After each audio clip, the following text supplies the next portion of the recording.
Yo, what's going down, everybody? You just traded to Boston here, aka the King of Boston, and today we're back for episode 3 of the Boston Red Sox franchise here in MLB 14 this show. Quick little prospect update. Y1G27, 69 overall, B potential prospect, tearing it up in AAA right now. Jackie Bradley, on the other hand, really struggling for the first month or so.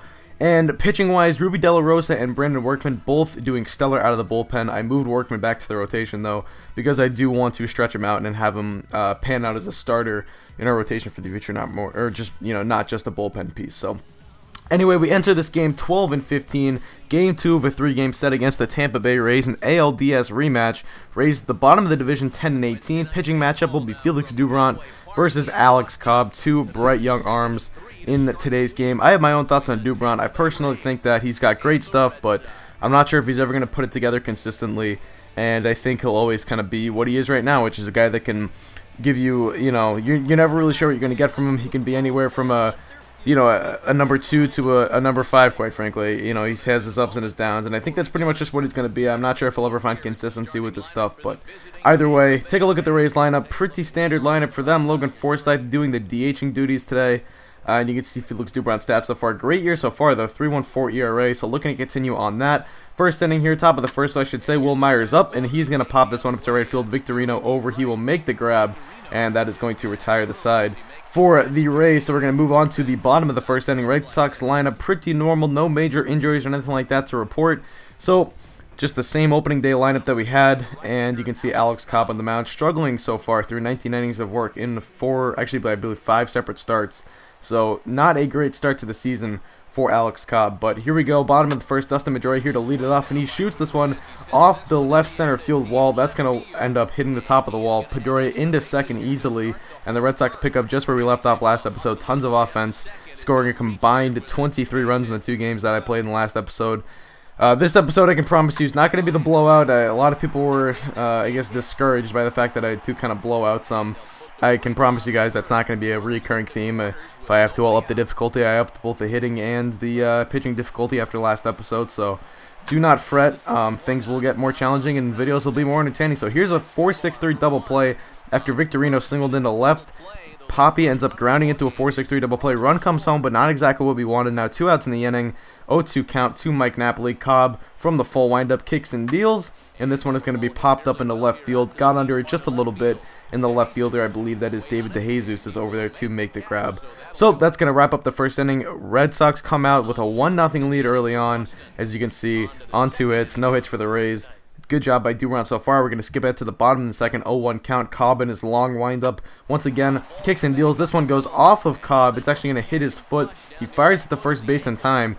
But I guess whenever Alex Cobb gets a liner back to the mound, you always have to, you always go back to the day when he was hit in the head just last year, I believe. I don't remember exactly who it was against, but it was in Tropicana Field, and it's a very scary incident, and forced him to miss a lot of the season. But came back and was as strong as ever. Had a really good season last year, and one of the brighter arms for this Rays staff. But we're going to skip ahead here. Yunel Escobar gets the first hit of the day for the Tampa Bay Rays here in the top of the third.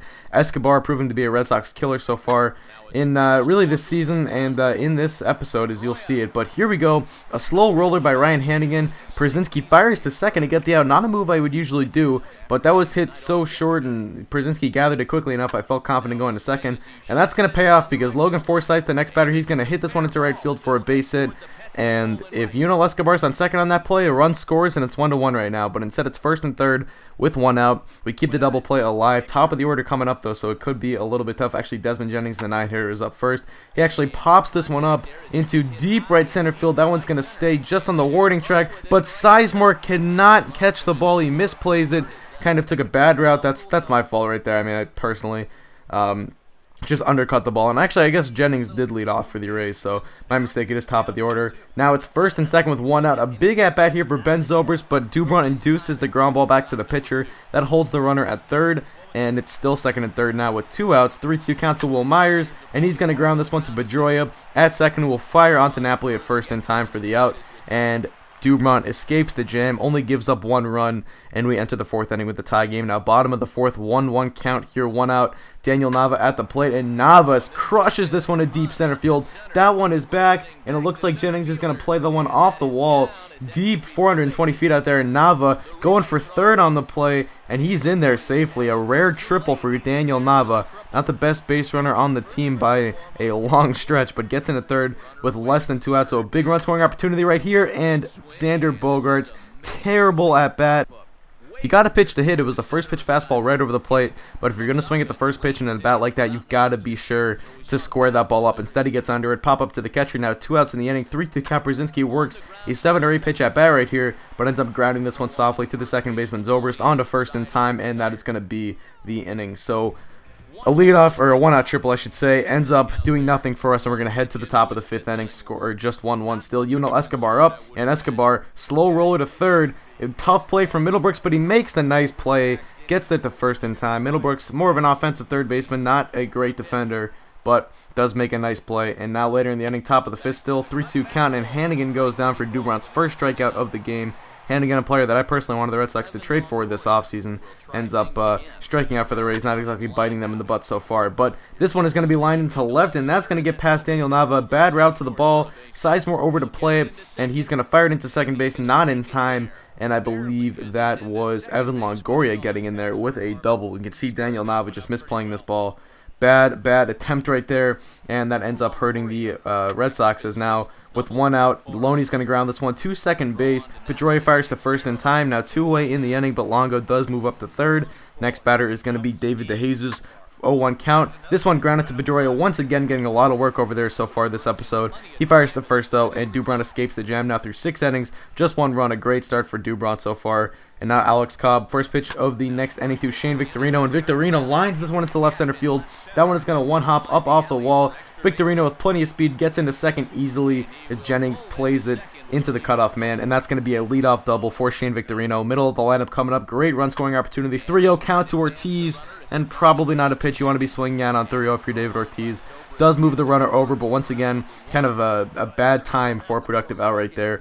And now 0-2 count to Mike Napoli. We're going to shorten his swing a little bit. He kind of gets jammed here, pops it up into right field. When I got down 0-2, I was just saying I wanted to lift the ball, try to get in a position for Victorino to tag up. That's a shallow pop-up. Myers with an inaccurate throw though, and Victorino's in there safely. So Napoli sort of does his job. Wasn't exactly a great pitch to tag up on, but Victorino has plenty of speed, and the way we've been getting shut out by Cobb so far, really just the way Cobb had been pitching, I felt like I wanted to take a chance when I had it. So here we go, top of the 7th inning. Dubron now has a lead to hold, and here is Yunel Escobar once again hitting it off the wall, proving to be a Red Sox killer. Nava plays it, fires into second, not in time, and Escobar's in there with a double. So a run scoring opportunity here for the Rays in the top of the 7th, looking to tie up this game. Next batter is Ryan Hannigan. He's going to line this one into left field for a base hit. That's going to roll all the way to the wall. Escobar coming around to score. Hannigan's headed to second, and he's in there. So it's an RBI double for Ryan Hannigan. He gets to second with no outs in the inning still, so a chance for the Rays to take the lead. Next batter is Logan Forsythe, I should say, and Forsythe strikes out on the cutter. Forsythe acquired in a trade with the Padres this offseason. And now next batter is Desmond Jennings, 2-2 count, and Jennings goes down. So Dubron bearing down a little bit right here, working deep into a ball game. Something he struggles with is getting up there in his pitch count. He's in the 80s right now, and he gets 3 big outs to hold the Rays as Zobrist pops that one up in the right, and that's going to do it for the inning. Dubron through 7 strong so far, and he has just pitched phenomenally. So 2 runs, that's all you can ask for out of your, whatever. I guess he's our 3 pitcher. So anyway, great start out of him. Middlebrooks hits this one high up off the wall. That was a big fly, and he's going to end up trying for third here with just 1 out, and he ends up getting thrown out at third base. So tried to take a risk there and get to third with less than 2 outs. Does not work out, and then Cobb, after allowing another runner, ends up inducing Pedroia to pop up in the right, and that's going to do it for Alex Cobb. He gets through 7 strong. Probably his best start of the year based on his 10.34 ERA or whatever was coming into this game. Pitched pretty well. Dubron back out there for the top of the 8th inning. Myers up, and we're going to actually pull Dubron after this single. Myers, I checked out his attributes, does not do much better against righties than lefties, so I figured I'd try to give Dubron one more batter, but Hak-Ju Lee is going to come up as a pinch runner, and then Evan Longoria is the next batter, and we're going to call to the bullpen. Junichi Tozawa, one of our 8th inning men. I do like to go righty-lefty in these situations with guys like Junichi Tozawa and Andrew Miller, 2 hard throwers with live arms. So Tozawa comes in. He's really struggled so far this year. 6 1/3 innings. It probably allowed like 8 or 9 runs so far. Longo up, and Longo down. A beautiful curveball to get Evan Longoria right there for, I believe that is the second, or it's the first out of the inning. Now Andrew Miller up. He's going to come in to face the next couple of guys. They're all lefties. Loney, DeJesus, and I think one more after that. Runner steals second, and Lee is in there, so ends up putting a runner on second base as Przinsky cannot get the runner right there. And then 3-2 count after getting down or getting behind 1 and 2. Loney works a walk, a great at-bat out of James Loney. So next batter is David DeJesus, 1-1 count, and DeJesus hits it to short, to second for 1, on to first in time, and it's a 6-4-3 double play, and Miller escapes the jam. Beautiful pitching right there, and beautiful defense by Bogarts and Pedroia, and we escape the inning, heading to the 8th heading to the bottom of the 8th. Tie ball game, all tied up at 2. Take a look at how each starter finished off their days.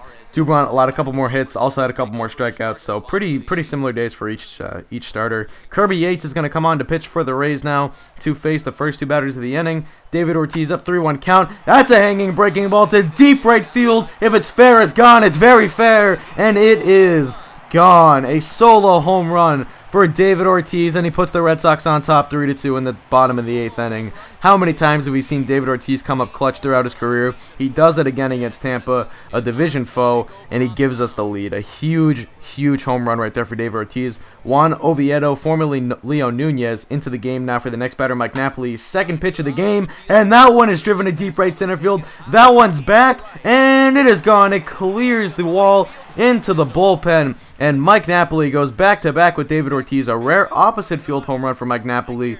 Pretty much all of his home runs are pull home runs. Rarely uses the opposite field at all, especially with power, but ends up hitting that one 406 feet, and I believe this lands in the bullpen. So that's going to take us to the top of the 9th inning. Koji Uehara into the game. Has not a lot of runs so far this season. Limited work, though, only 3 2/3 innings. Not a lot of save opportunities so far. Escobar to deep left field, and that one is gone. So eerily similar to a game earlier this year when Uehara allowed his first homer of the season against Yunel Escobar in a game in this exact series. I believe it was the nightcap of the doubleheader they played. But later in the inning, scored out 4-3, runner on third. Uehara gets Zobrist to strike out on the splitter, and that's going to end the ballgame. The Red Sox pull out a 4-3 victory, a big win. We lost the first game of the series, so it's big to take the second game and give us a chance to win this series as we now pull back to just 2 games under 500. A slow start for the team, looking to turn it around here as we hit kind of May and get into some of the warmer weather. Hopefully the bats heat up. The pitching's been pretty good. Offensively, not so much. Very similar to how the team's doing in real life. But anyway, that's pretty much going to do it. So thank you guys for watching. Hope you did enjoy. And I'm out. Peace.